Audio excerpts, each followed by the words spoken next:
Sebelum acara dimulai, dihimbau bagi peserta agar tetap kondusif selama acara dimulai. Kepada peserta dihimbau untuk mematikan mic selama pemaparan materi dan menyalakan sesuai dengan arahan dari saya selaku moderator atau dari panitia yang bertugas. Dan jika ingin mengajukan pertanyaan, pertanyaannya dapat dituliskan pada kolom komentar dan ditanyakan pada sesi tanya jawab dan diskusi yang telah disediakan nanti. Baik, langsung saja menuju mata acara berikutnya, yaitu pemberian sambutan dari Ketua Pelaksana Forum Diskusi Akademik Informatika 2021. Kepada Saudari Tita Alfiana, dipersilakan untuk memberikan sambutan. Terima kasih moderator atas kesempatannya. Assalamualaikum warahmatullahi wabarakatuh. Yang terhormat Bapak Aditya Bawiyuga Eskom MSc selaku Ketua Program Studi Teknik Informatika serta teman-teman yang saya banggakan.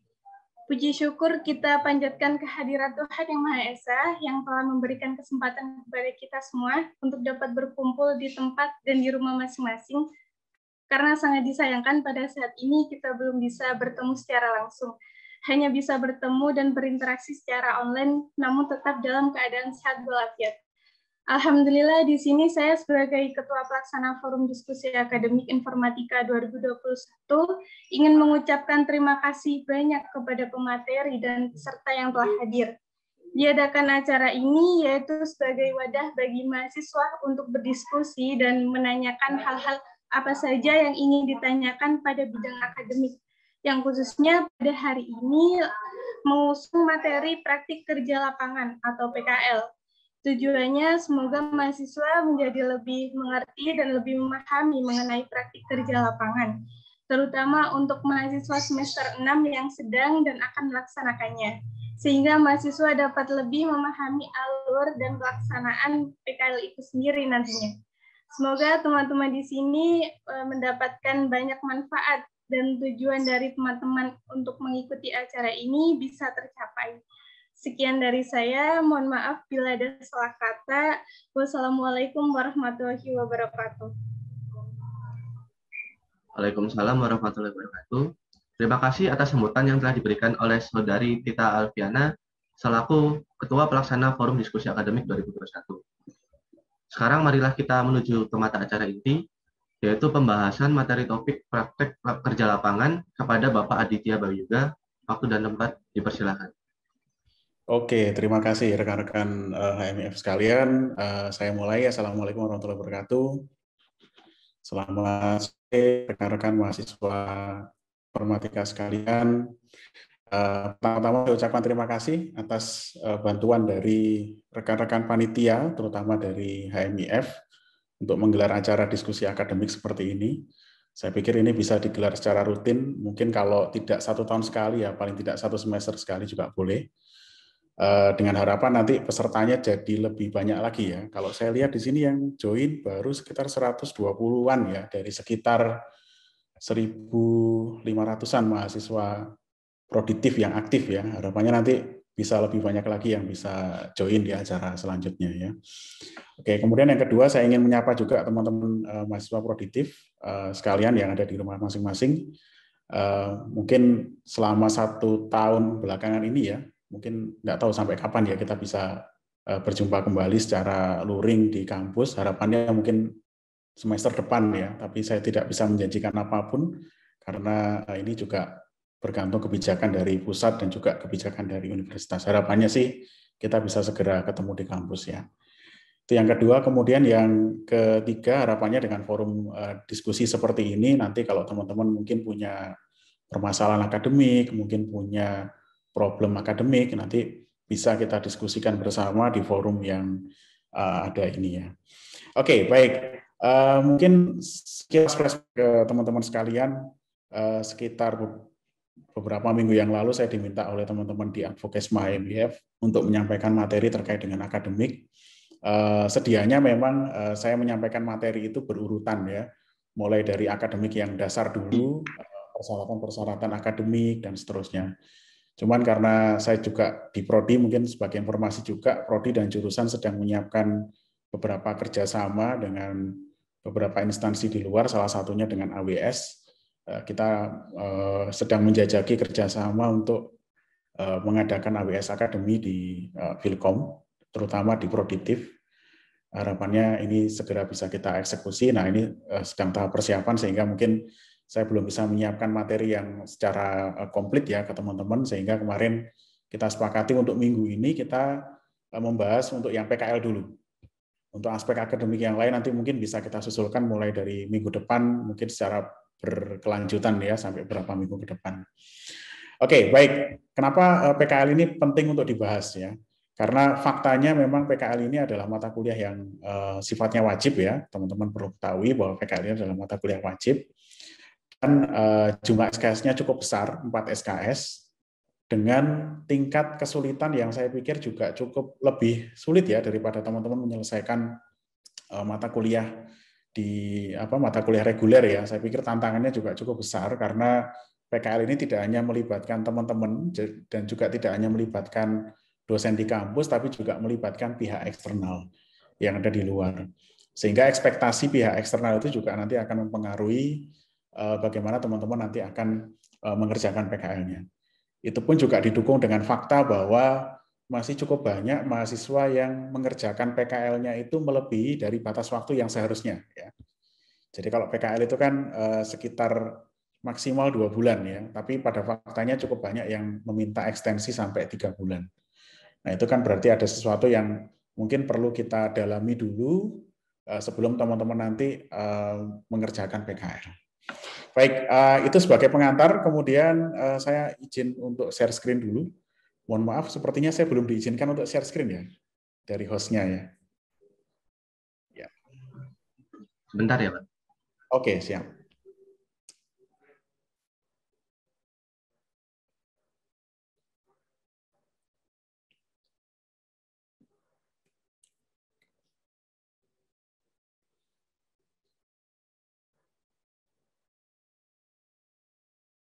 Ya, mungkin sambil nunggu di allow share screen-nya, ini dari teman-teman angkatan berapa aja nih? Saya pengen kenalan lah. Beberapa familiar karena ikut kelas saya di kelas otomasi 2018 ya, Mas Fikar. Oke, ada yang angkatan di bawah 2018, mungkin 2019? Ada?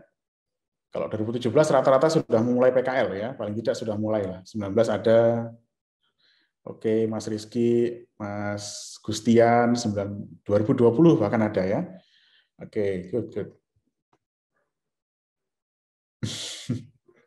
Oke, nggak apa-apa ya. Dari mulai angkatan 2020 sudah mulai ikut acara-acara diskusi seperti ini, bagus lah. Oke, nanti mungkin kita sambung di beberapa minggu ke depan terkait dengan Merdeka Belajar juga ya. Teman-teman juga perlu tahu kegiatan yang berkaitan dengan Merdeka Belajar, kemudian juga mungkin berkaitan dengan skripsi, itu juga perlu kita bahas di agenda-agenda berikutnya ya. Oke. Permisi Pak, udah bisa melakukan share screen. Oke, sudah ya, terima kasih. Saya share screen dulu. Oke. Sudah kelihatan ya teman-teman ya? Sudah Pak. Sudah ya. Oke, jadi agenda yang akan saya sampaikan di pertemuan hari ini adalah berkaitan tentang PKL, terutama PKL yang ada di jurusan TIF. Jadi PKL ini memang secara umum aturannya ini berasal dari aturan yang dikeluarkan oleh fakultas. Kalau teman-teman mungkin pernah membaca ada buku panduan PKL ya per tahun 2018.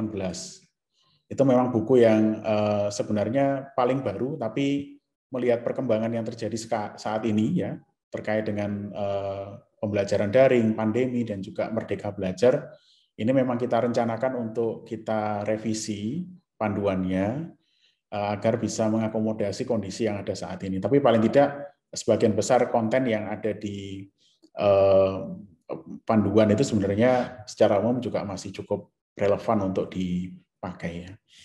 Oke, baik. Ada beberapa hal nanti yang akan saya sampaikan. Yang pertama adalah definisi dan jenis PKL. Kemudian kelayakan PKL, dalam hal ini adalah kelayakan dari sisi tipe atau lokasi dan juga kelayakan dari sisi laporan. Kemudian juga nanti kita akan membahas terkait juga dengan aspek kecukupan, terutama kecukupan yang berkaitan dengan bidang minat dan juga kecukupan yang berkaitan dengan prodi. Kemudian nanti akan saya lanjutkan dengan membahas mengenai beberapa tahapan PKL, mulai dari pendaftaran, pelaksanaan, pelaporan, sampai kemudian evaluasi atau penilaian. Kemudian yang terakhir saya akan tutup dengan beberapa isu-isu yang terkini yang terkait dengan pelaksanaan PKL yang barangkali nanti bisa kita evaluasi bersama. Kami di Prodi dan di jurusan dan di fakultas tentu sangat terbuka sekali dengan saran dan juga kritik dari teman-teman sekalian untuk perbaikan kita bersama ya. Oke, saya mulai dulu dari materi yang pertama yang berkaitan dengan definisi dan jenis PKL. Jadi apa sih PKL itu? PKL adalah mata kuliah wajib. Kalau dulunya 3 SKS, di kurikulum yang baru kita adopsi 4 SKS yang bertujuan untuk menyinkronkan antara pendidikan akademik kampus dan penguasaan keahlian hard skill dan soft skill.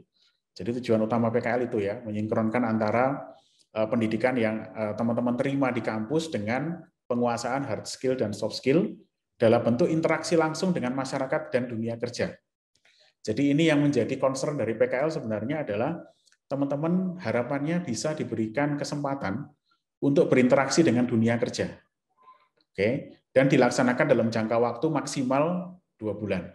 Ini juga nanti akan membedakan antara PKL dan juga dengan skema magang yang saat ini dimasukkan dalam skema Merdeka Belajar. Oke, itu definisi PKL. Kemudian ini beberapa tipe PKL menurut buku panduan ya. Ada beberapa tipe PKL. Ada PKL berjenis praktek lapangan. Ini dilakukan di perusahaan atau di industri atau mungkin juga di UMKM juga bisa. Oke. Kemudian ada juga jenisnya magang. Magang ini awalnya kalau di buku panduan diadopsi. Kalau di buku panduan disebutkan bahwa kalau magang ini harus berstatus sebagai karyawan magang ya. Cuman karena dalam perkembangannya ada konteks Merdeka Belajar di mana salah satu kegiatannya adalah magang, maka magang ini kita keluarkan dari PKL dan kita adopsi di Merdeka Belajar. Tentu dengan durasi waktu yang lebih panjang dan pengakuan jumlah SKS yang lebih besar daripada PKL. Kemudian ada kompetisi atau lomba. Ini berjenis PKL berjenis kompetisi. Kompetisinya bisa nasional ataupun internasional. Kalau Anda baca di buku panduan ada syaratnya ya, kalau nasional itu seperti apa, kalau internasional itu seperti apa. Dengan ketentuan bahwa tema lomba yang teman-teman ikuti ini masih terkait dengan profil atau bidang minat di sebuah program studi. Jadi misalkan kalau di informatika ya tentu lombanya berkaitan dengan informatika ya. Kalau mungkin lombanya adalah lomba fashion gitu ya, atau mungkin lomba merancang busana gitu ya, tentu tidak relevan dengan keilmuan yang ada di program studi. Kalau mungkin merancang aplikasi atau mungkin merancang UI dan UX, itu barangkali masih relevan dengan keilmuan di program studi. Kemudian jenis PKL yang keempat adalah jenis PKL internal. Ini yang kita adopsi dengan menggunakan skema PKL di laboratorium maupun PKL di KJFD. Ini terutama kita adopsi untuk menyikapi kondisi pandemi. Kita mulai ini sekitar semester akhir 1920 ya, kalau tidak salah ya. Di akhir semester 1920 ini kita coba mengadakan PKL KJFD dengan pertimbangan pada waktu itu awal masa pandemi banyak perusahaan yang lockdown sehingga tidak menerima PKL secara luring, sehingga kita coba fasilitasi supaya mahasiswa juga PKL-nya tetap bisa berjalan dengan konsep PKL KJFD. Tentu dalam perkembangannya nanti kita akan evaluasi pelaksanaan PKL KJFD ini apakah masih relevan dengan tujuan awal PKL atau tidak. Ya. Kemudian topiknya nanti diberikan oleh lab dan juga oleh KJFD. Itu dari definisinya ya dan jenis-jenisnya. Berikutnya kita akan membahas mengenai kelayakan dari PKL. Ada dua hal nanti yang akan saya sampaikan. Yang pertama adalah kelayakan dari sudut pandang lokasinya atau tipenya. Kemudian yang kedua adalah kelayakan dari sudut pandang laporannya. Ya. Yang pertama dari sudut pandang tipenya atau lokasinya. Pertanyaannya adalah kira-kira teman-teman bisa PKL di mana sih? Saya bisa PKL di mana Pak kira-kira? Satu, teman-teman bisa PKL di instansi pemerintah. Oke, instansi pemerintah adalah organisasi atau lembaga milik pemerintah yang bertugas untuk menyelenggarakan urusan pemerintahan. Oke, bisa di level Pemda tingkat 2, itu minimal ya, di dinas di Pemda tingkat 2, atau Pemda tingkat 1, provinsi, atau pemerintah pusat. Misalkan di kementerian, atau mungkin di lembaga negara setingkat kementerian, atau mungkin di lembaga legislatif, atau lembaga yudikatif, itu bisa dipakai sebagai tempat lokasi untuk PKL. Kemudian alternatif yang kedua, teman-teman juga bisa mengambil PKL di BUMN atau BUMD. Oke, bisa dalam bentuk jawatan, perusahaan negara, perum, PT, perusahaan umum daerah, atau mungkin perusahaan perseroan daerah. Jadi misalkan kalau di Malang, teman-teman bisa PKL di Perum Jasa Tirta, itu misalkan ya. Atau mungkin juga di BUMD, misalkan PAM daerah ya, perusahaan air minum daerah, itu bisa juga PKL di situ, karena masih dalam skop BUMD. Kemudian teman-teman juga bisa PKL terutama di perusahaan atau industri swasta. Ini kita tekankan, kita harapkan teman-teman minimal di perusahaan yang berstatus perseroan terbatas ya, atau PT. Oke, atau minimal kalaupun nggak ada PT, CV juga boleh asalkan mendapatkan persetujuan dari dosen pembimbing. Oke, itu perusahaannya ya. Kemudian instansi berikutnya yang bisa dipakai adalah UMKM. Terutama UMKM yang harus dibuktikan bahwa UMKM tadi itu adalah UMKM yang mendapatkan izin dari pemerintah. Oke, atau teman-teman juga bisa PKL dengan skema sebagai pegawai. Jadi misalkan teman-teman diterima sebagai pegawai di sebuah perusahaan dengan durasi minimal teman-teman sudah diterima dalam waktu 6 bulan minimal, tapi perusahaannya juga kita batasi minimal berstatus sebagai CV, maka aktivitas di situ sepanjang sesuai dengan keilmuan informatika bisa kita anggap sebagai PKL. Kemudian bisa juga dalam skema student employee.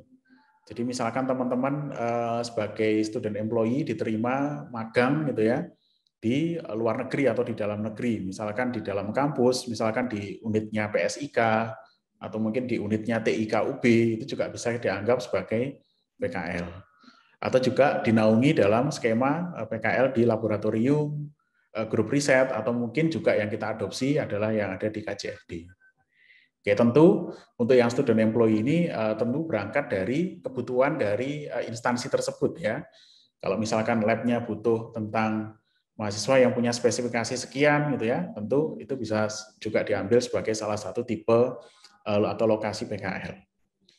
Oke, itu dari sisi lokasinya. Kemudian sekarang dari sisi laporannya. Oke, bagaimana laporan itu bisa kita anggap layak sebagai PKL di Prodiktif? Yang pertama adalah relevansinya. Topik yang dibahas itu merupakan bidang teknologi informasi dan komunikasi, meliputi bisa jadi pemrosesan, pengelolaan, manipulasi, serta pemindahan informasi antar media. Oke, bisa produknya dalam bentuk hardware maupun produknya dalam bentuk software. Oke, kemudian memiliki relevansi dengan salah satu mata kuliah di Filkom. Oke, kemudian memiliki kesesuaian dengan salah satu tipe PKL ataupun kombinasinya. Kemudian judul laporannya terdiri dari masalah yang diangkat atau solusi yang digunakan untuk menyelesaikan permasalahan di tempat PKL. Oke, itu kelayakannya ya. Nanti kita secara lebih detail lagi akan melihat juga aspek kecukupannya. Kemudian secara umum laporannya terdiri dari latar belakang, tujuan, manfaat, batasan masalah, jadwal kegiatan, dan seterusnya. Itu di bagian pendahuluan. Kemudian nanti juga ada bagian tinjauan pustaka. Kemudian ada bagian metodologi. Ya. Metodologi ini penjelasan mengenai metode atau langkah-langkah yang dilakukan untuk menyelesaikan sebuah pekerjaan. Kemudian ada aspek pembahasan. Ya. Kemudian ada aspek juga berkaitan dengan daftar pustaka. Ini secara umum ya laporannya. Nanti penjelasan lebih detailnya teman-teman bisa baca di panduan skripsi ya. Oke, itu aspek kelayakan. Sekarang kita lebih detail lagi ke aspek kecukupan. Kalau kelayakan itu adalah domainnya fakultas dan jurusan, sementara kecukupan ini adalah domainnya program studi. Oke, ini yang membedakan antara kecukupan PKL di Prodiktif dengan misalkan di Prodi Tekom gitu ya. Yang membedakan adalah aspek kecukupannya. Kelayakannya secara umum sama, tapi yang membedakan nanti adalah aspek kecukupannya. Oke, nah ini kriteria umum kecukupan ya. Nah secara umum jenis PKL ini bisa kita bagi jadi dua dari jenis pekerjaan yang dilakukan. Ada PKL yang sifatnya implementatif dan ada PKL yang sifatnya non-implementatif. Yang non-implementatif bisa kita bagi jadi dua, ada yang deskriptif dan juga ada yang analitik. Khusus untuk yang implementatif, ini ada 3 syarat ya yang harus terpenuhi secara umum ya ini ya. Terdapat pemodelan sistem yang dijelaskan secara spesifik dari input hingga output. Harus ada pemodelan sistemnya. Oke, kemudian harus juga ada pengujiannya. Baik itu pengujian secara skenario dan juga pengujian secara fungsional. Minimal ada itu ya. Kemudian ada jika memang aspeknya adalah pengembangan lanjut, maka ditambahkan perbandingan antara sebelum dan sesudah. Jadi kalau nanti implementatifnya berjenis pengembangan, berarti nanti harus ada perbandingan antara kondisi sebelum dan kondisi sesudah. Itu implementatif ya. Kemudian berikutnya adalah aspek PKL yang non-implementatif. Kalau non-implementatif berarti harus ada studi pendahuluan dan juga harus ada penggalian data. Baik itu datanya sifatnya primer maupun sifatnya sekunder. Kalau primer misalkan teman-teman melakukan pengujian ulang gitu ya. Terus kemudian mendapatkan data. Misalkan teman-teman PKL-nya adalah menganalisis kinerja framework atau library atau mungkin driver jaringan di Docker itu misalkan ya. Jadi teman-teman membandingkan beberapa jenis driver jaringan di Docker ya. Yaitu teman-teman bandingkan kinerjanya, dibandingkan cara kerjanya dan seterusnya. Tentu untuk yang seperti itu teman-teman harus melakukan pengujian. Maka di situ jenisnya adalah penggalian data secara primer. Ada juga yang mungkin penggalian datanya secara sekunder, misalkan yang jenisnya adalah studi pustaka. Nah, itu bisa juga jenisnya sekunder. Walaupun kalau di TIF mungkin agak jarang ya yang jenisnya sekunder. Rata-rata umumnya penggalian datanya secara primer. Oke. Itu kriteria kecukupan umum ya. Kemudian ini beberapa kriteria dan indikator PKL yang sifatnya implementatif. Ada kriteria dan indikator yang implementatif yang sifat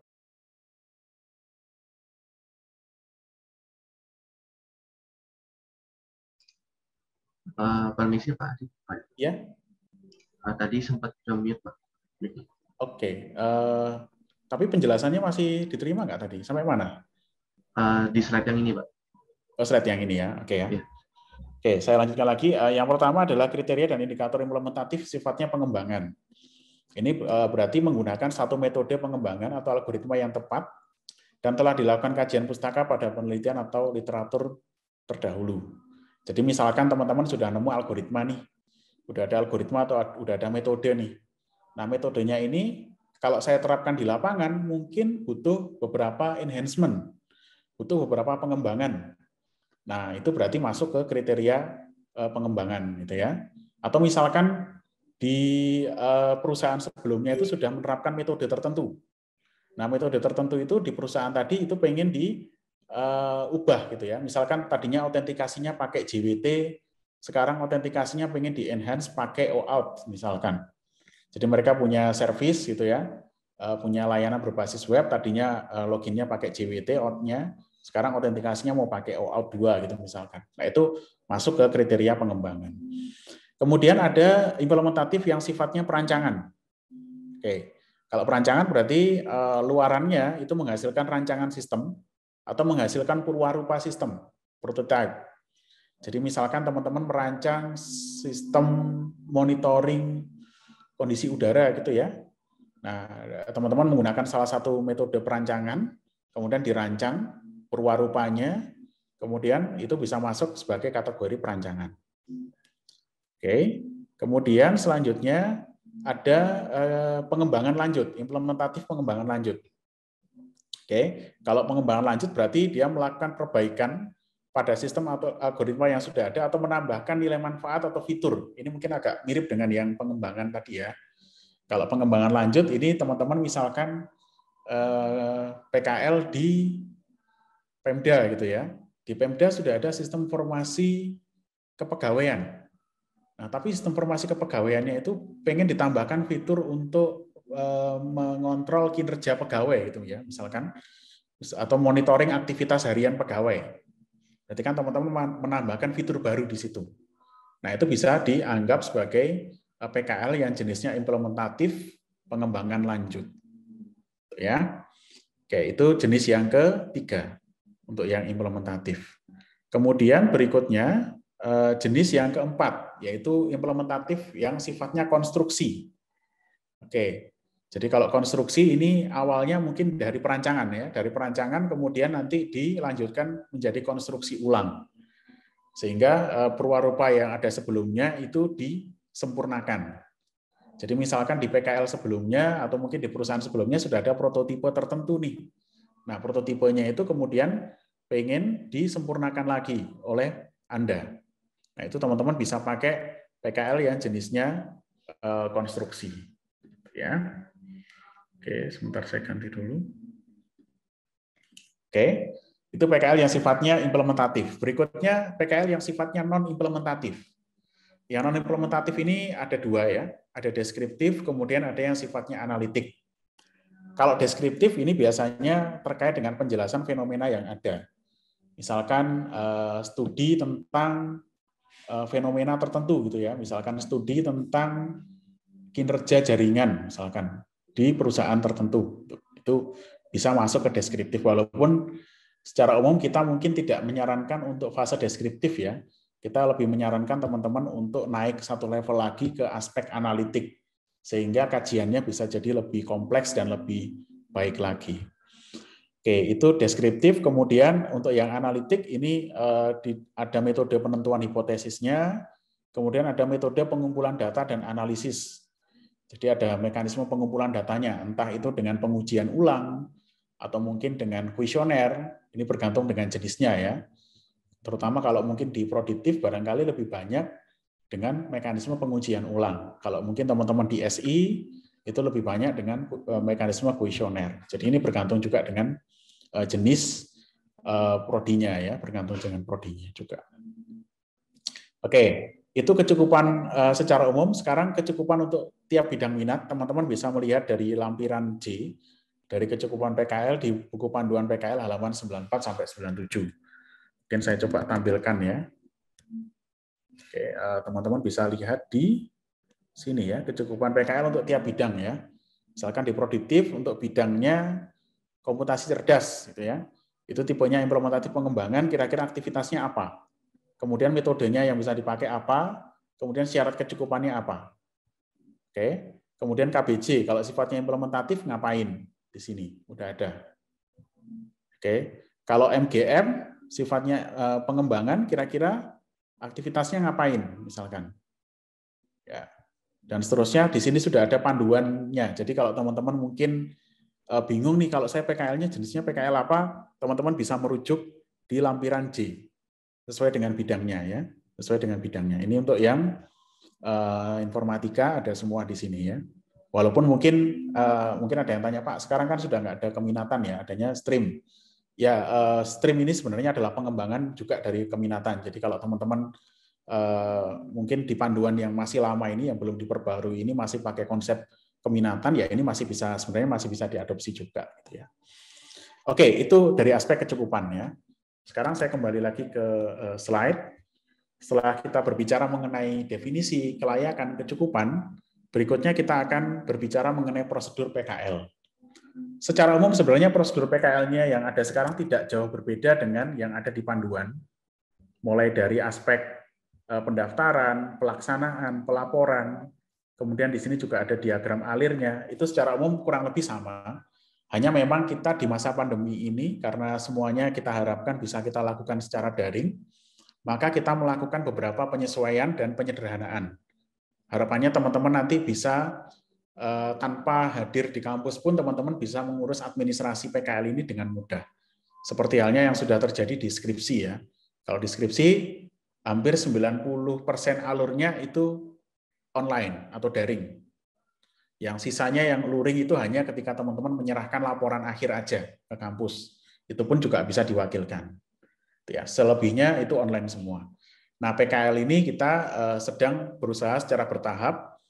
Sudah kita fasilitasi mulai dari pendaftaran sampai SMBAS itu online.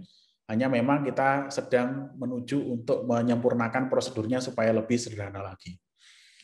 Oke, nah secara umum prosedur PKL bisa kita bagi jadi beberapa tahapan. Dari mulai tahap pendaftaran, pelaksanaan, pelaporan, sampai kemudian tahap penilaian akhir. Oke, kita mulai dari tahap pendaftaran dulu ya. Nah, berkaitan dengan tahap pendaftaran ini ada beberapa form yang perlu teman-teman perhatikan ya. Ada namanya form 1A. Form 1A ini adalah form pengajuan pelaksanaan PKL. Ini kalau dulu waktu fasenya luring ya, pada waktu luring dulu teman-teman harus isi formnya, kemudian harus diserahkan secara fisik ke akademik.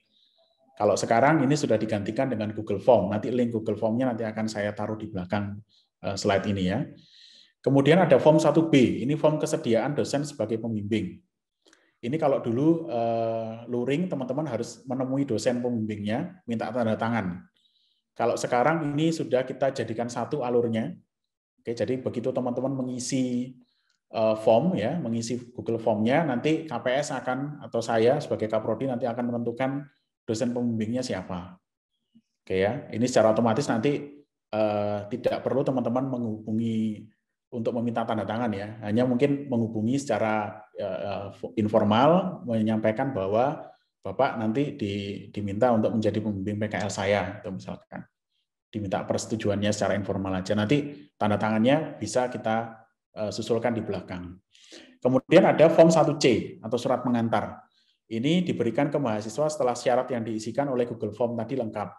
Jadi kalau form 1A-nya udah lengkap, kemudian 1B-nya sudah dipilihkan dosen pembimbingnya oleh Kaprodi, maka teman-teman nanti akan dikirimi email oleh akademik Prodi. Oke, dikirimi email oleh akademik, isinya adalah form 1C. Ini adalah surat pengantar teman-teman untuk mendaftar di perusahaan. Ini form 1C-nya. Kemudian kalau si perusahaan atau instansi tadi sudah bisa menerima keberadaan teman-teman PKL di situ, maka perusahaan nanti mengisi form 1D. Form 1D ini isinya adalah kesepakatan kegiatan. Jadi rentangnya dari bulan apa sampai bulan apa, kemudian bidang pekerjaannya apa, dan seterusnya, itu bisa diisikan di form 1D. Oke, form 1A sampai 1D ini untuk PKL yang sifatnya di instansi, atau kita menyebutnya sebagai PKL reguler. Sementara ada juga form 4A, 4B, sama 4C, ini khusus untuk yang jalur lomba. Oke ya, itu. Kemudian ini alur pengajuan PKL reguler. Ini alurnya ya. Pertama, mahasiswa mengisi data permohonan PKL dan memilih PKL jenis PKL reguler di Google Form. Nanti link Google Form-nya akan saya sampaikan di belakang. Kemudian akademik prodi nanti akan memverifikasi data permohonan. Oke, akademik nanti akan, kalau memang sudah dirasa cukup ya, nanti akademik akan mengirimkan form 1C dan 1D melalui Google Drive. Oke, akademik nanti akan melakukan verifikasi persyaratan seperti jumlah SKS, status kuliah, kemudian pernah mengajukan PKL apa enggak, gitu ya. Itu akan diverifikasi oleh akademik. Oke, kemudian akademik kalau sudah diverifikasi akan ngirim ke Google Drive. Kemudian poin berikutnya, sekretariat akan menyerahkan ke ketua jurusan untuk ditandatangani secara digital melalui Google Drive. Kemudian sekretariat jurusan mencetak, memberi nomor surat dan tanggal surat dan stempel jurusan untuk menyiapkan template. Kemudian mengirim form 1C dan 1D, oke, template amplop dalam format PDF pada mahasiswa yang bersangkutan. Kemudian mahasiswa mengirimkan surat pengantar ke perusahaan atau instansi tempat PKL. Jadi nanti teman-teman ngirim permohonan tadi disertai dengan surat pengantar yang kita buat setelah teman-teman mengajukan. Ya, kurang lebih alurnya seperti ini ya. Jadi mahasiswa mengajukan, kalau mungkin berkasnya kurang lengkap, nanti akan diminta untuk mengajukan ulang. Kalau sudah lengkap, akademik nanti akan verifikasi, kemudian akademik akan menghubungi kesekretariatan jurusan, kemudian ketua jurusan tanda tangan digital, kemudian kesekretariatan ngasih nomor surat ke mahasiswa, kemudian sekretariat akan mengirimkan surat ke mahasiswa. Jadi nanti teman-teman akan menerima form 1C sama 1D yang dipakai untuk bekal ke perusahaan. Oke, itu PKL jalur reguler. Kemudian PKL jalur kompetisi atau lomba. Jadi kalau lomba teman-teman sama alurnya juga mengisi Google Form. Nanti di akhir juga akan saya tampilkan. Kemudian pengajuan penyetaraan kegiatan lomba. Oke, mahasiswa mengisi Google Form jalur lomba. Kemudian prodi nanti akan melakukan verifikasi data permohonan. Kemudian saya selaku KPS akan melakukan validasi lomba, kelayakan dan penilaian. Nanti saya akan nilai misalkan lomba ini setara tingkat nasional, kemudian dia juara berapa. Nah, dari situ nanti saya akan memberikan penilaian, ya, Kaprodi akan memberikan penilaian huruf, penilaian angka, kemudian penilaian itu nanti juga akan ditambahkan dengan penilaian dari dosen pembimbing PKL. Nanti tetap ada dosen pembimbing PKL. Oke, dan seterusnya ya, itu PKL jalur lomba, kurang lebih seperti itu. Oke, kemudian ada PKL KJFD, atau mungkin sekarang juga kita gabung dengan PKL Lab. Oke, kalau PKL KJFD, mahasiswa mengisi pengajuan PKL KJFD di Google Form sesuai dengan periode yang dibuka ya. Kemudian akademik memverifikasi data permohonan PKL KJFD. Oke, akademik prodi melakukan pengecekan secara akademik dan seterusnya, menginformasikan tentang PKL KJFD dan seterusnya. Kemudian mahasiswa menerima email dan mengunduh form 5A untuk diajukan tanda tangan ke dosen pembimbing dan koordinator KJFD. Jadi teman-teman nanti akan menerima form 5A kalau memang pengajuannya disetujui dan teman-teman mengajukan ke dosen pembimbing dan koordinator KJFD. Oke. Kemudian mahasiswa mengirim ke Google Drive untuk tanda tangan form 5A ke Kaprodi. Oke, itu kurang lebih alur PKL KJFD. Ini alur yang berjalan sekarang ya. Ini memang sedang kita evaluasi alur PKL KJFD-nya. Nanti barangkali mungkin juga akan ada perubahan terkait dengan alur PKL KJFD dari hasil evaluasi yang nanti akan kita lakukan. Oke, itu alur PKL KJFD ya. Oke, itu untuk pendaftaran. Berikutnya adalah alur untuk fase pelaksanaan. Nah, untuk fase pelaksanaan sendiri ada beberapa form yang perlu teman-teman perhatikan ya. Ada form 2A. Form 2A ini adalah logbook aktivitas harian. Kemudian ada form perpanjangan masa PKL, form 2B. Ini kasus khusus ya, kalau teman-teman PKL-nya kira-kira lebih dari 2 bulan ya. Misalkan udah jalan 1,5 bulan, ternyata sama perusahaannya belum dianggap selesai. Nah, itu teman-teman bisa menambah lagi maksimal 30 hari ya dengan menggunakan form 2B. Kemudian ada form 2C, ini kalau mahasiswa dinyatakan selesai melakukan PKL, ini yang mengisi adalah pembimbing lapangan di instansi, atau mungkin pembimbing di KJFD ya, atau di lab. Kemudian ada form surat keterangan selesai melaksanakan PKL. Ini form 2D ya. Ini dikeluarkan ketika dinyatakan selesai melaksanakan PKL. Yang 2C tadi nilainya, 2D adalah keterangan selesai melaksanakan PKL. Kemudian fase yang terakhir adalah fase pelaporan. Di fase pelaporan ini ada formulir pendaftaran Semhas atau formulir 3A. Ini kita gantikan dengan pengisian di Google Form. Kemudian daftar hadir, form daftar hadir seminar PKL atau form 3B. Ini kalau teman-teman melaksanakannya secara luring ya. Kalau dulu biasanya kalau secara luring, Semhasnya itu disaksikan oleh banyak mahasiswa ya. Nah itu ada daftar hadirnya. Tapi kalau di daring ini yang hadir hanya tim anggota PKL-nya sama dosen penguji aja. Jadi tidak perlu daftar hadir seminar PKL lagi. Kemudian ada form 3C, ini form revisi dokumen PKL. Ini biasanya yang mengisi adalah dosen fasilitator. Jadi di seminar hasil ada dosen yang berperan sebagai fasilitator, nanti dia akan mengisi revisinya apa saja. Kemudian ada form penilaian dan berita acara. Nah ini diisi oleh penguji atau fasilitator seminar hasil. Kemudian ada form perpanjangan masa pelaporan atau form 3E. Ini kalau mungkin ada revisi dan kemudian teman-teman nggak segera menyelesaikan pelaporannya, itu ada form perpanjangan masa pelaporannya, 3E.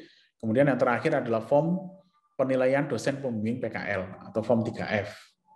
Oke, form 3F ini diisi oleh dosen pembimbing PKL di kampus ya. Jadi ini dosen pembimbing PKL. Jadi secara umum nanti di aspek penilaian ada 3 komponen penilaian. Satu dari pembimbing lapangan, itu jumlahnya 40%, pembimbing jurusan jumlahnya 40%, penguji seminar hasil jumlahnya 20%. Total nanti jadi 100%. Oke, itu untuk aspek penilaiannya ya. Kemudian sekarang saya lanjutkan dengan aspek sistematika penulisan ya. Nanti detailnya teman-teman sekali lagi bisa baca di buku panduan PKL. Di situ ada detail membahas mengenai sistematika penulisan. Secara umum ada 3 bagian ya, ada bagian awal, ada bagian isi, dan bagian akhir. Di bagian awal ada sampul, ada pengesahan, kata pengantar, abstrak, daftar isi, daftar tabel, daftar gambar, dan daftar lampiran. Formatnya ada juga di panduan ya. Kemudian ada bagian utama, ada bagian pendahuluan, ada profil objek PKL, tinjauan pustaka, metodologi, kemudian hasil dan pembahasan, dan yang terakhir di penutup ya. Oke, itu bagian utama, dan yang terakhir adalah bagian akhir. Di situ ada daftar pustaka, kesimpulan saran, keberlanjutan, dan lampiran-lampiran yang perlu dilampirkan. Misalkan bukti teman-teman PKL, dokumentasi, mungkin ada kalau ada diagram yang terlalu panjang, bisa juga ditaruh di lampiran. Oke, itu 3 bagiannya. Detailnya nanti teman-teman bisa baca lebih detail di buku panduan.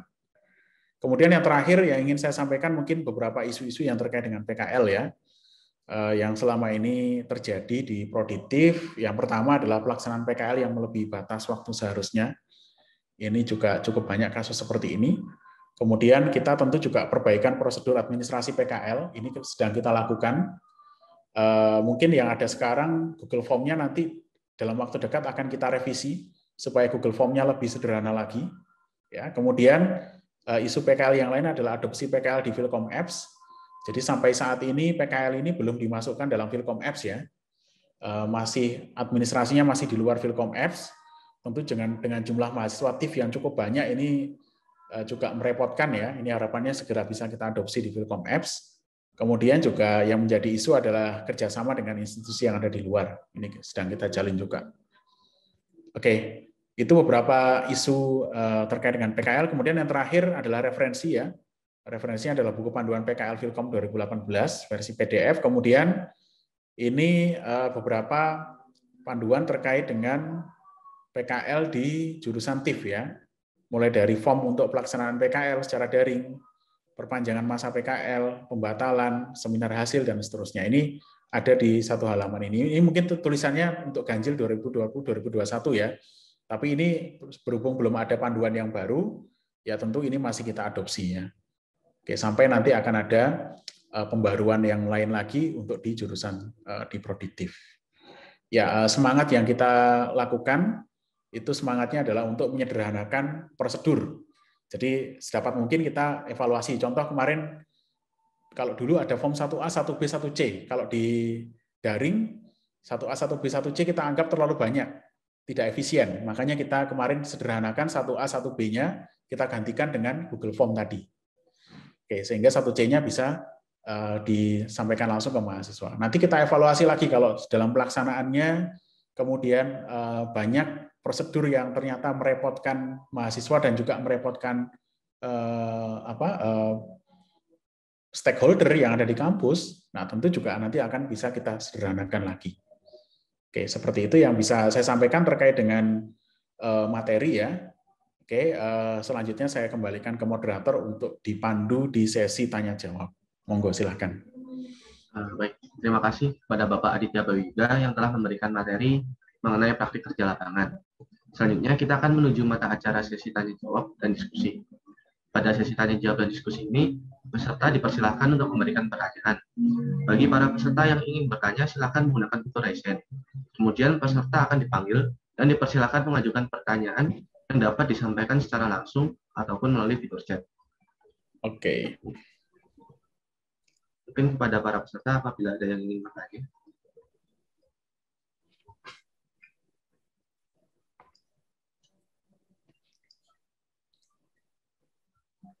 Yuk, ada pertanyaan?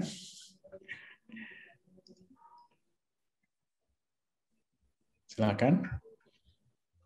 Enggak ada yang raise hand ini. Atau bingung atau sudah terlalu lengkap penjelasannya? Ini Pak, mungkin ada pertanyaan dari Faiza Sakina. Pertanyaannya, permisi Pak, PKL KJFD untuk tahun ini periode dibuka kapan? Apakah akan diumumkan? Apakah juga tahun ini KJFD dibuka Pak untuk PKL? Oke, untuk yang semester ini di semester genap 2020-2021 ya. Di semester genap ini kemarin sudah kita buka sampai sekitar pertengahan semester ini. Nanti akan segera kita tutup. Kemudian untuk semester depan, untuk pelaksanaan di liburan semester genap ke ganjil, atau mungkin dilaksanakan di semester depan, ini sedang kita evaluasi pelaksanaan KJFD-nya, karena kita melihat beban dari teman-teman dosen di KJFD juga cukup berat ya. Itu yang pertama. Terus yang kedua, kita melihat tujuan utama PKL ini kan supaya teman-teman berinteraksi dengan dunia kerja ya, di mana itu tidak teman-teman dapatkan di PKL KJFD. Jadi terus terang saya sampaikan di sini ke teman-teman, PKL KJFD kemarin itu sebenarnya adalah exit point. Itu istilahnya adalah PKL darurat ya. Kalau boleh saya bilang PKL darurat, exit point, karena memang banyak perusahaan yang tidak membuka PKL di awal tahun kemarin karena adanya pandemi. Nah, sekarang sudah mulai banyak perusahaan yang bisa mengakomodasi PKL secara daring maupun luring. Jadi ini sedang kita evaluasi apakah nanti pelaksanaannya kita lanjutkan atau tidak. kalaupun PKL KJFD tidak kita lanjutkan di semester depan, kita masih ada skema namanya PKL dengan laboratorium. Jadi lab. Jadi PKL-nya adalah PKL lab. Jadi kalau dengan PKL lab ini, maka nanti yang memberikan pekerjaan adalah lab, bukan KJFD. Karena pada dasarnya sebenarnya ya, perlu saya sampaikan ke teman-teman berkaitan dengan OTK di UB, bahwa sebenarnya KJFD ini aspeknya adalah aspek akademik sebenarnya. Jadi mulai dari skripsi, kemudian kecukupan mata kuliah, itu ranahnya KJFD. Sementara di sisi lain ada juga di OTK namanya laboratorium. Ada lab jaringan, kemudian ada lab komputasi cerdas, dan seterusnya. Nah, lab itu yang sebenarnya mengelola penelitian dan juga pengabdian masyarakat. Jadi sebenarnya yang lebih pas untuk memberikan proyek ke teman-teman itu bukan KJFD sebenarnya. Yang lebih tepat adalah lab. Tapi kemarin karena adanya pandemi, itu exit point-nya, maka kita tawarkan yang skema KJFD dulu. Nah, ini sedang kita evaluasi, barangkali nanti bisa jadi nanti kita tidak adakan, ataupun kalaupun diadakan, itu ada skema pengusulan dari KJFD. Kalau saat ini kan teman-teman langsung apply ke KJFD langsung lewat Google Form. Padahal teman-teman juga nggak tahu di KJFD itu sedang ada pekerjaan atau tidak, gitu ya.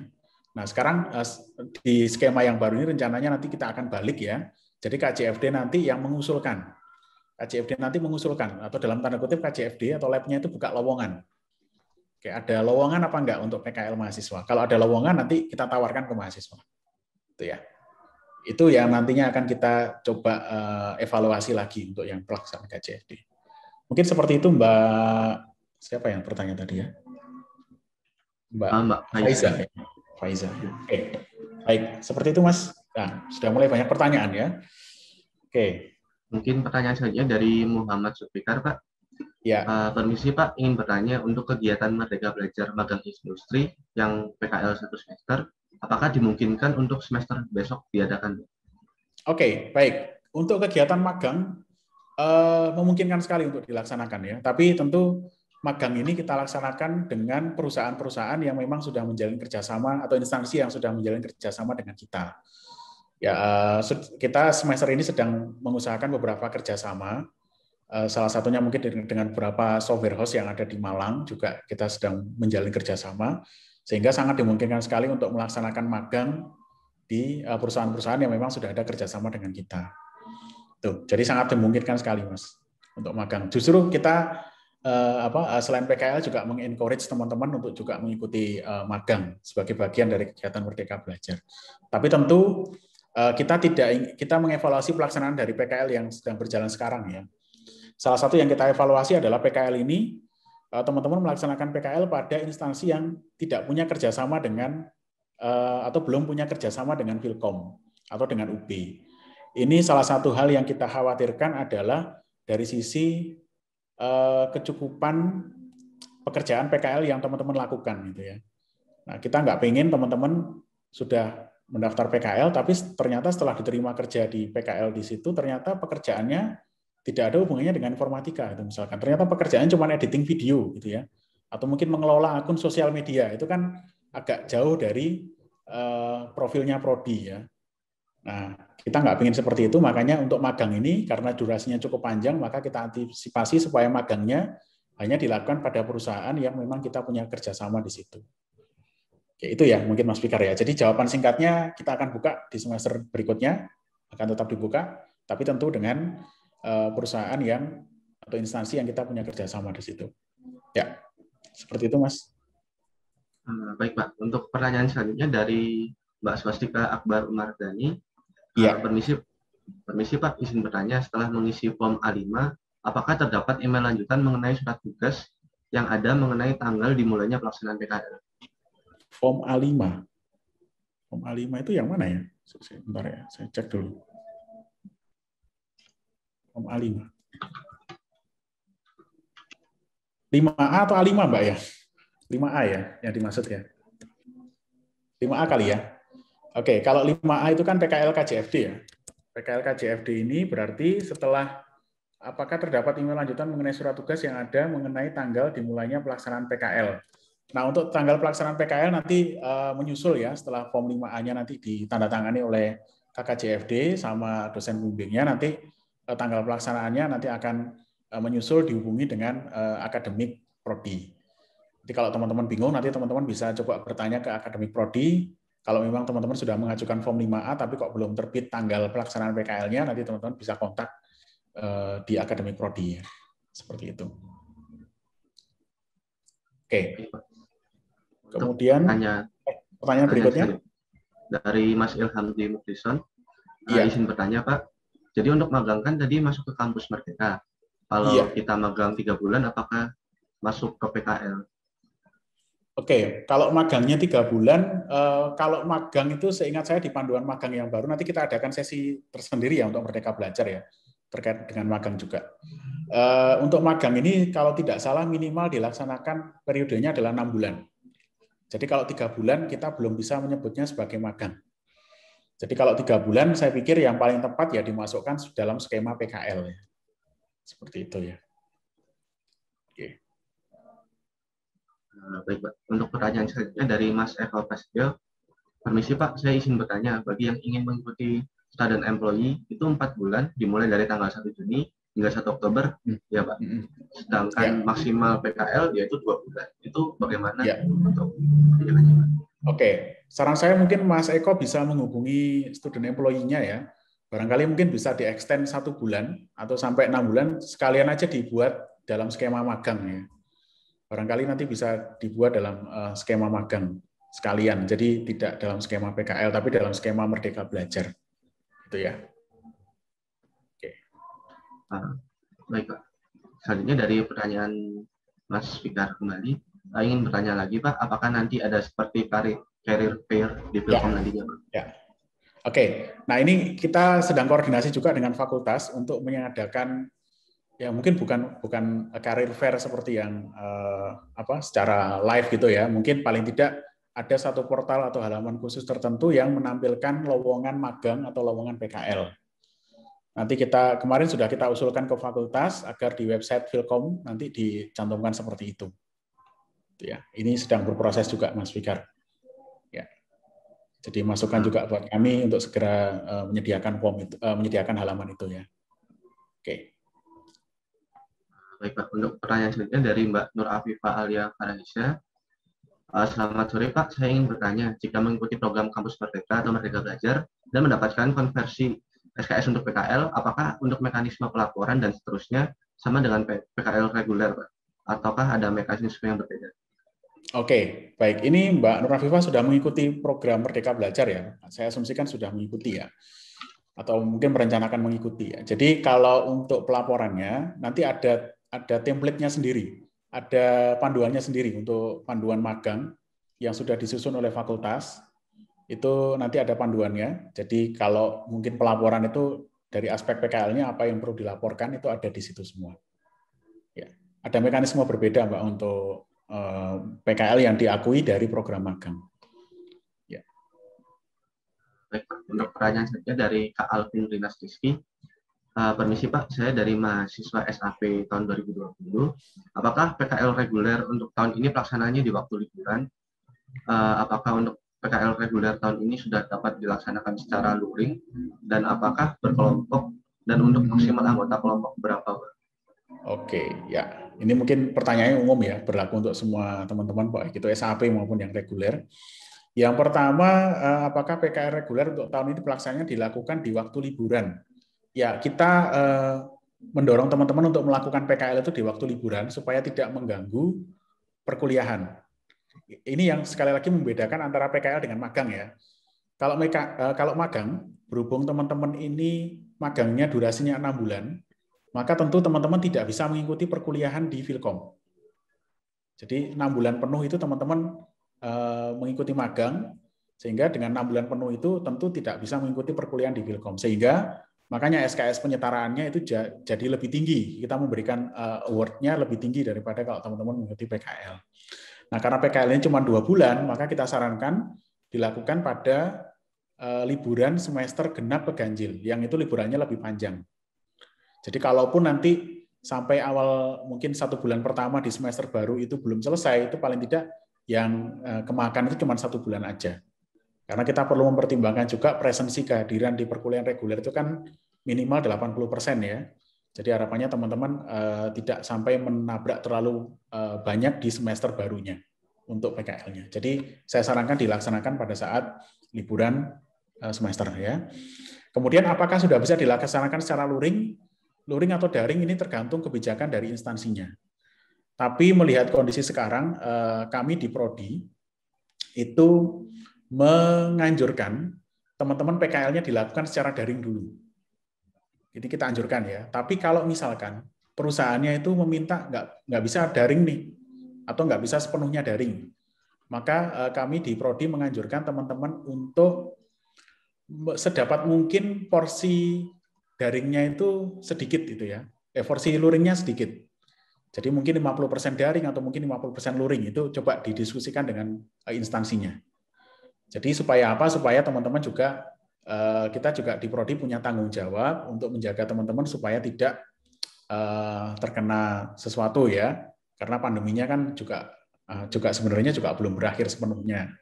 Jadi saya biasanya menganjurkan ke teman-teman yang PKL-nya terpaksa harus luring, itu untuk paling tidak mengurangi porsi luringnya, atau kalaupun harus luring juga menjaga protokol kesehatannya juga tetap dijaga seperti itu ya.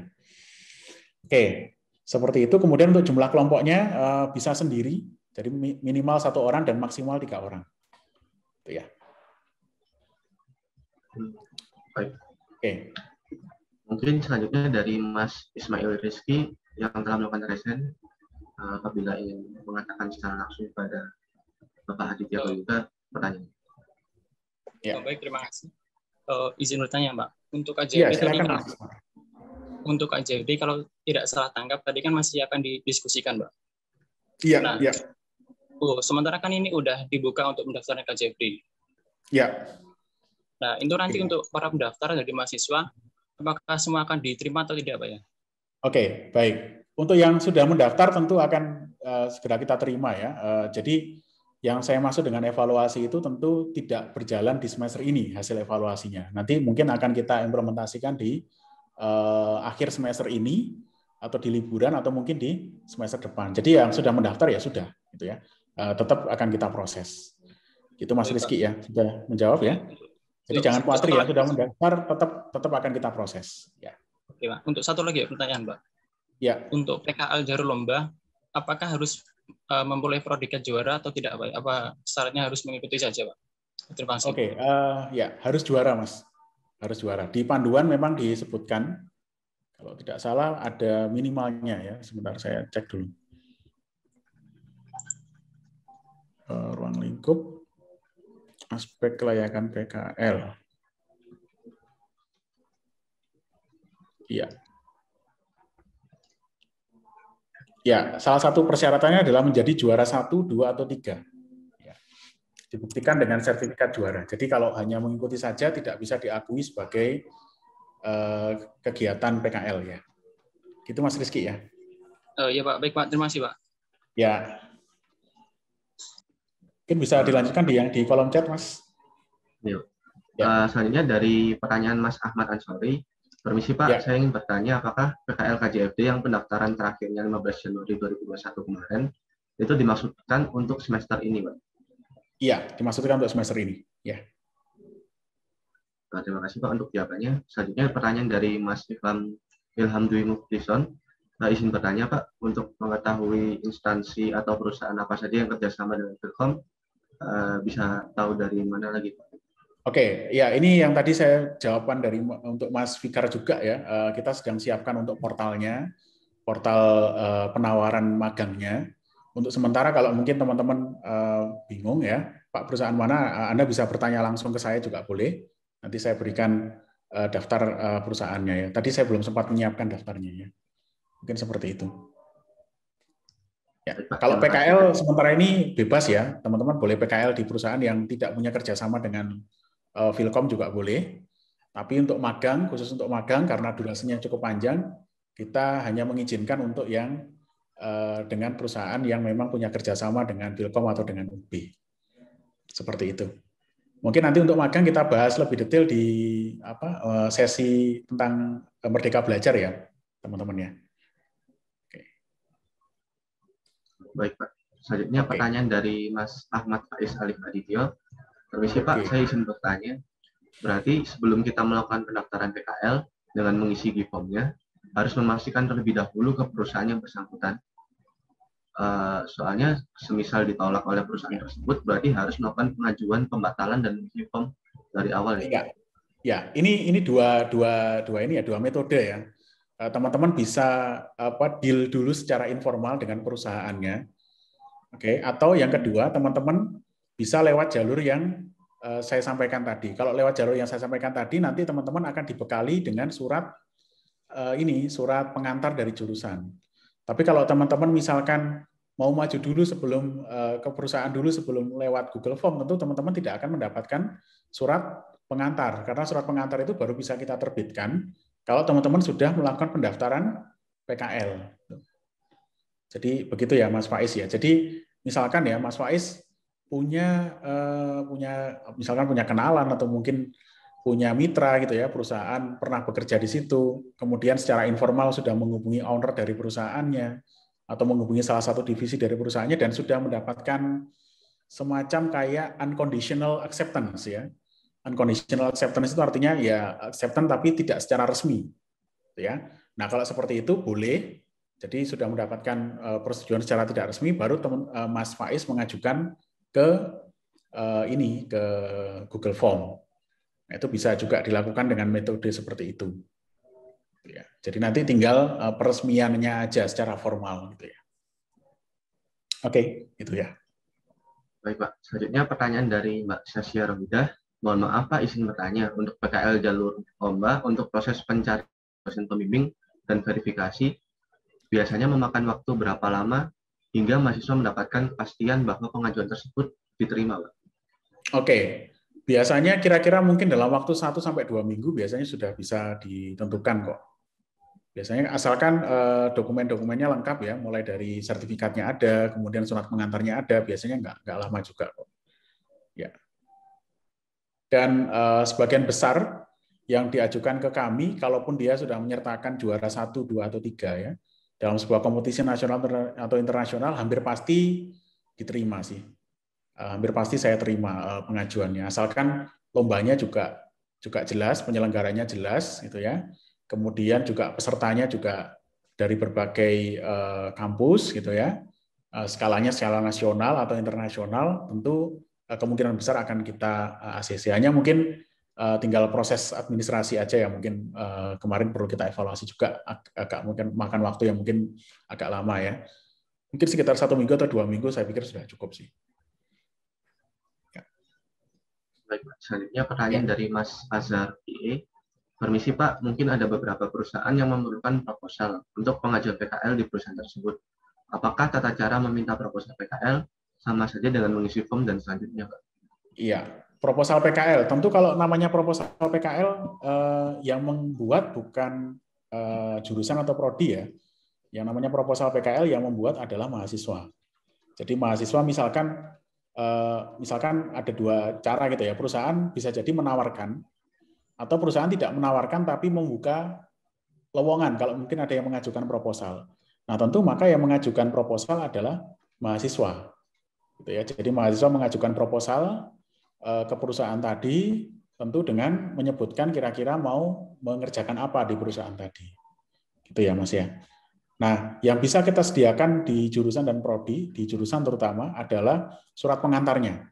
Jadi yang bisa kita sediakan adalah surat pengantarnya. Kalau proposal tentu tanggung jawab dari mahasiswa untuk membuat proposal itu. Ya, gitu ya. Baik Pak. Jadi selanjutnya dari pertanyaan Mbak Satnas Maulid ini, mohon maaf Pak, izin bertanya apabila instansi tempat PKL meminta surat-surat atau berkas administrasi lain selain yang ada pada panduan, kami bisa mengajukan berkas tersebut ke bagian mana ya Pak? Oke, Mbak Sahnas nanti bisa alternatifnya mengajukan ke akademik prodi lewat email JTI akademik jurusan, mohon maaf, lewat email jtif@ub.ac.id, emailnya ada. Atau kalau tidak, Mbak Sahnas juga bisa mengontak WA Center jurusan. Oke, nanti dari WA Center jurusan nanti akan ditembuskan ke kami. Nanti kita akan cek kira-kira surat yang diminta itu memang menjadi skopnya jurusan atau tidak, gitu ya. Kadang-kadang surat yang diminta itu bukan menjadi tanggung jawab dari jurusan atau prodi atau di luar kewenangan kami. Sehingga nanti harus kalau memang di fakultas ya nanti kita bisa bantu mintakan ke fakultas. Tapi kalau misalkan itu sudah di luar kewenangan kami, itu ya tentu kita tidak bisa menerbitkan. Salah satu contoh ya, saya contohkan ya. Kemarin ada yang pembimbing lapangannya itu meminta surat tugas dari kita, dari jurusan atau dari fakultas. Nah, kalau kita lihat nih, ternyata institusinya yang tempat PKL yang minta surat tugas tadi, pembimbingnya tadi, itu di luar dari institusi yang menjadi ranahnya kami, gitu ya. Misalkan dia di sebuah BUMD. BUMD kan ranahnya bukan di luar ranahnya kampus. Sehingga kita tidak berhak mengeluarkan surat tugas. Surat tugas itu kan artinya kita menugaskan. Nah, kalau dia di luar dari institusi UB, ya tentu kita nggak bisa menerbitkan surat tugas. Gitu ya. Yang bisa menerbitkan surat tugas adalah si instansi dari dari pembimbing lapangan tadi. Itu yang berhak menerbitkan surat tugas. Kalau kami tidak berhak menerbitkan surat tugas. Itu ya. Itu contohnya seperti itu. Jadi monggo bisa dicoba ditanyakan ke lewat email ctf@ubacid atau mungkin ke WA Center jurusan. Nanti akan kita bantu dan kita cek dulu nanti. Seperti itu. Sebelum melanjutkan tanya jawab, saya akan memberikan informasi sedikit, yaitu untuk list pertanyaan yang berada di kolom chat akan saya tutup. Namun sesi pertanyaan akan terus dilanjutkan hingga pertanyaan terakhir dari Mas Rafiq Al-Aziz. Ya. Untuk pertanyaan selanjutnya dari Kak Latan Sanuri. Permisi Pak, mengenai kasus mahasiswa jalur SAP khusus yang baru daftar ulang semester genap, apakah kegiatan PKL sudah bisa dilaksanakan pada liburan semester ini? Jika sudah bisa, apakah mekanismenya sama seperti SAP 2020 yang reguler? Oke. Ya, sudah bisa Mbak Latansa ya. Jadi sudah bisa karena syaratnya PKL kalau nggak salah sekitar 100 SKS ya. Kalau Anda lulus semester ini saya pikir juga sudah mencukupi ditambah dengan yang kita akui ya. Jadi monggo bisa diproses sesuai dengan mekanisme yang ada. Ya. Baik, untuk pertanyaan selanjutnya dari Mas Galih Priyowo Aji. Permisi Pak, mohon tanya. Kemarin saya sudah tanya ke instansi atau PT sedang tidak buka untuk mungkin PKL. Apakah Telkom buka PKL untuk mahasiswanya Pak? Terima kasih. Ya. Kita sedang mengumpulkan Mas Galih ya dari lab, kemudian dari KJFD. Makanya saya sampaikan tadi kita akan sedikit ubah flow-nya. Kalau yang berjalan sampai sejauh ini adalah untuk PKL KJFD mahasiswa mengajukan. Padahal di KJFD juga kita nggak tahu ada pekerjaan atau tidak. Nah, sekarang kita ingin balik prosesnya dari lab, kemudian dari KJFD, dan mungkin dari unit-unit yang lain kita sedang mengumpulkan, di level fakultas sedang mengumpulkan, ada nggak topik-topik yang bisa ditawarkan ke mahasiswa. Oke, jadi mohon ditunggu update-nya aja Mas Galih ya, update penawarannya. Ya. Baik Pak, selanjutnya pertanyaan dari Mas Muhammad Hadian. Permisi Pak, izin bertanya. Apakah memungkinkan untuk PKL dalam satu kelompok tiap anggotanya berbeda stream dan bagaimana mekanisme penyusunan laporan dan sidangnya? Apakah dilakukan berkelompok atau tiap masing-masing stream? Ya, baik. Ini perlu saya sampaikan ke teman-teman ya bahwa dengan skema stream ini justru sebenarnya teman-teman sangat fleksibel sekali. Jadi fleksibilitasnya seperti apa? Kalau dulu mungkin dalam konsep keminatan teman-teman baru bisa pindah keminatan dengan syarat menyelesaikan beberapa mata kuliah pilihan tertentu, ada jumlah minimalnya ya. Kalau tidak salah sekitar ada 10 SKS atau seperti apa ya, saya agak lupa. 10 mata kuliah, mohon maaf. Ada 10 mata kuliah yang harus teman-teman tempuh ya. Kalau dengan konsep stream ini, oke, jadi tidak harus misalkan teman-teman bisa ngambil mata kuliahnya campur-campur ya.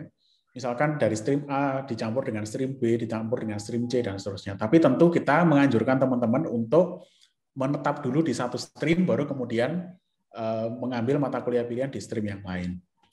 Nah, terus apa efeknya dengan PKL? Tentu dengan PKL ini, kalau yang mata kuliah reguler saja itu sudah fleksibel, tentu PKL-nya juga fleksibel juga. Artinya teman-teman boleh dalam satu kelompok itu streamnya berbeda-beda juga boleh. Tapi tentu yang perlu teman-teman perhatikan adalah kira-kira PKL-nya itu lebih cenderung ke stream mana. Misalkan PKL-nya lebih cenderung ke stream misalkan stream keamanan cyber gitu misalkan ya. Atau stream keamanan cyber kan berada di payungnya adalah komputasi berbasis jaringan atau KBJ. Nah, tentu di situ yang menjadi tolok ukur adalah kecukupan yang ada di KBJ untuk sementara ini ya, karena panduannya kan belum kita revisi. Jadi sementara seperti itu. Jadi boleh beda-beda stream boleh. Gitu ya. Baik Pak, selanjutnya dari pertanyaan Mbak Angel Angina. Permisi Pak, izin bertanya terkait mekanisme untuk pelaporan program kampus Merdeka atau Merdeka Belajar, apakah sudah ada nggak Pak? Apabila sudah ada, di mana file tersebut bisa didapatkan oleh mahasiswa? Oke, baik. Ini segera nanti kita akan rilis ke teman-teman ya, terutama yang kemarin ikut program Bangkit dan ikut beberapa program Merdeka Belajar, nanti segera akan kita rilis laporannya. Mungkin nanti sebelum itu kita akan adakan juga sesi forum diskusi akademik seperti ini khusus untuk membahas mengenai Merdeka Belajar ya. Ini kan tadi fokusnya ke PKL dulu. Nanti untuk Merdeka Belajar kita akan agendakan mungkin barangkali minggu depan, mungkin barangkali ya, insya Allah ya, atau mungkin 2 minggu lagi bisa kita agendakan. Ya, gitu ya. Baik Pak. Untuk pertanyaan selanjutnya dari Mas Eko Prasetyo. Permisi Pak, izin bertanya kembali untuk student employee yang diadakan oleh Telkom pada salah satu unit kerjanya bermasakan 4 bulan. Apakah dengan di-extend 1 bulan sudah dapat terhitung skema magang jalur Merdeka? Karena saya lihat di dokumen itu 6 bulan untuk magang jalur Merdekanya Pak. Selain itu, saya masih bingung untuk student employee itu apakah sama dengan KJFD atau lab. Jika berbeda, yang saya maksud di atas adalah untuk KJFD atau lab. Terima kasih. Oh, oke. Kalau untuk KJFD atau lab itu kalau ini berbeda ya skemanya. Kalau student employee itu biasanya proyeknya lebih besar daripada proyek yang ada di KJFD atau lab ya.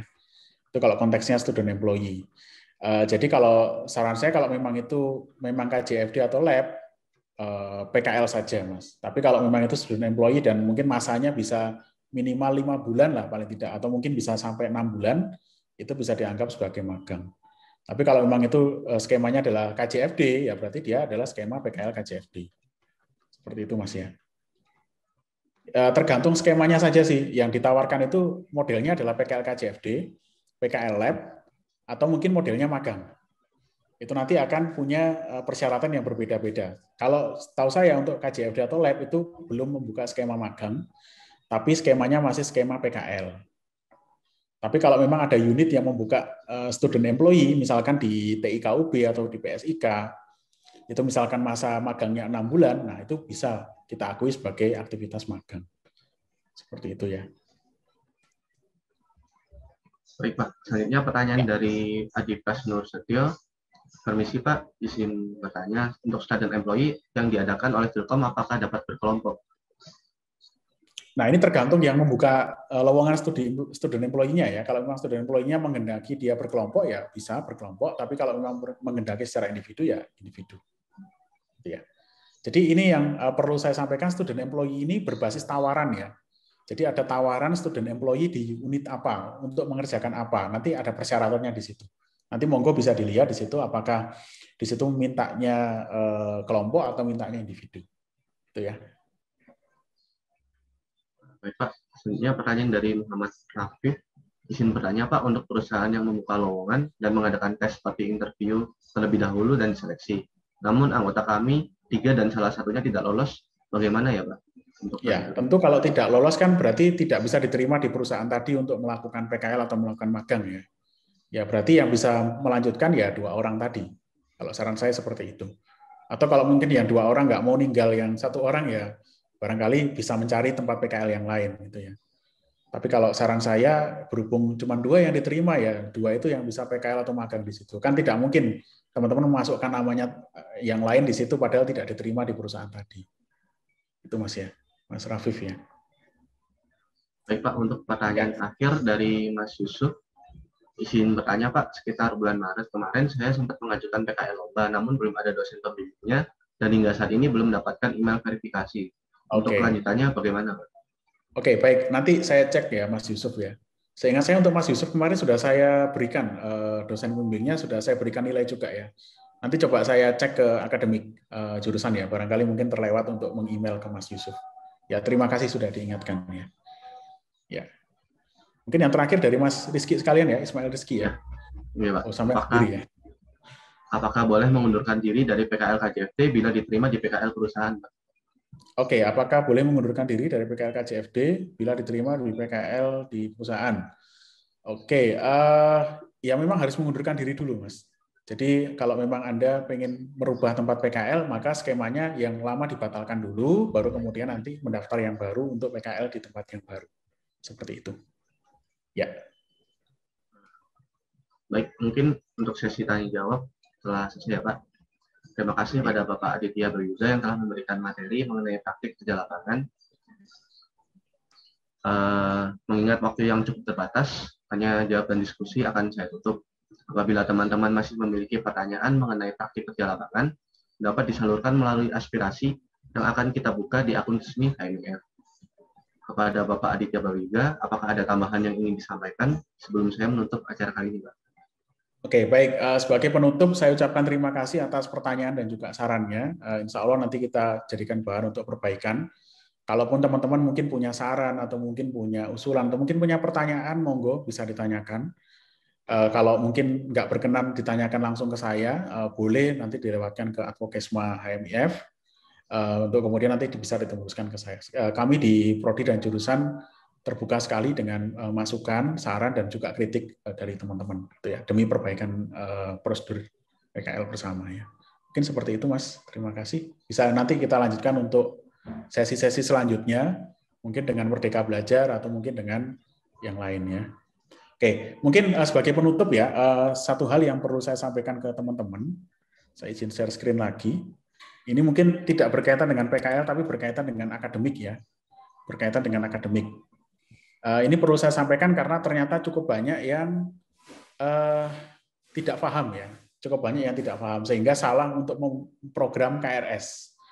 Jadi beberapa kasus yang kami temui adalah mahasiswa itu sudah lewat semester 8, sampai semester 9, 10, 11, 12, oke, sampai kemudian baru ketahuan itu di semester ke-13.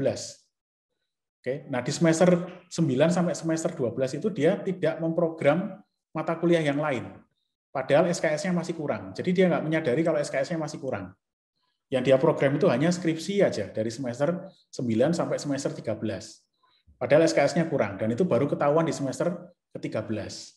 Nah, ini perlu saya sampaikan, karena banyak kasus ada beberapa kasus seperti itu. Saya tidak ingin teman-teman juga mengalami hal yang sama. Ya. Ini perlu saya sampaikan, bahwa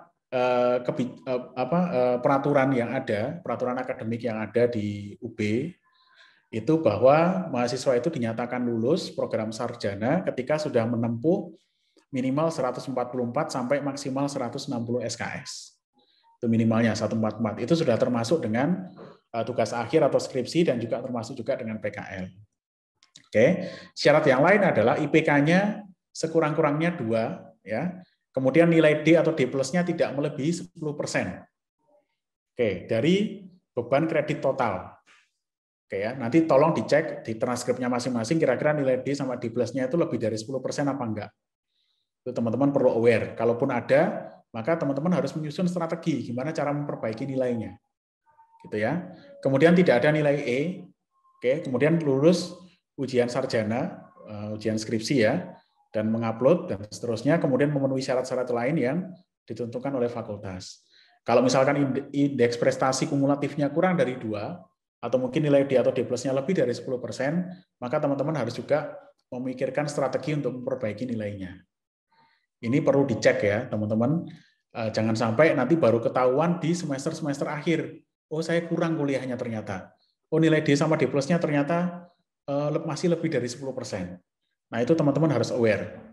Harus aware. Jangan sampai kejadian-kejadian yang terjadi di kakak kelas Anda itu terjadi juga di Anda. Jadi mohon dicek kembali transkripnya secara periodik di akhir semester, nilainya seperti apa. Itu ya. Oke, mungkin seperti itu sebagai penutup, nanti kita bisa adakan untuk sesi-sesi selanjutnya. Oke, terima kasih. Baik Pak, atas tambahannya. Terima kasih dan pengingatnya, terutama pada masalah SKS tadi. Untuk teman-teman, diharapkan untuk mengisi presensi yang telah disediakan oleh panitia di kolom chat. Saya selaku moderator mewakili teman-teman panitia dan pada acara kali ini ingin mengucapkan terima kasih sebesar-besarnya kepada Bapak Aditya Bawiyuga atas ketersediaannya memberikan materi dan juga kepada teman-teman dari informatika atas antusiasme yang telah diberikan. Tak terasa kita telah sampai pada penghujung acara.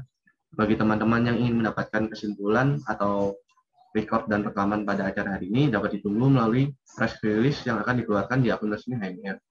Semoga apa yang kita lakukan hari ini mendapat manfaat dan keberkahan bagi kita semua. Mohon maaf bila ada kesalahan. Saya Farel Arvino selaku moderator pamit undur diri.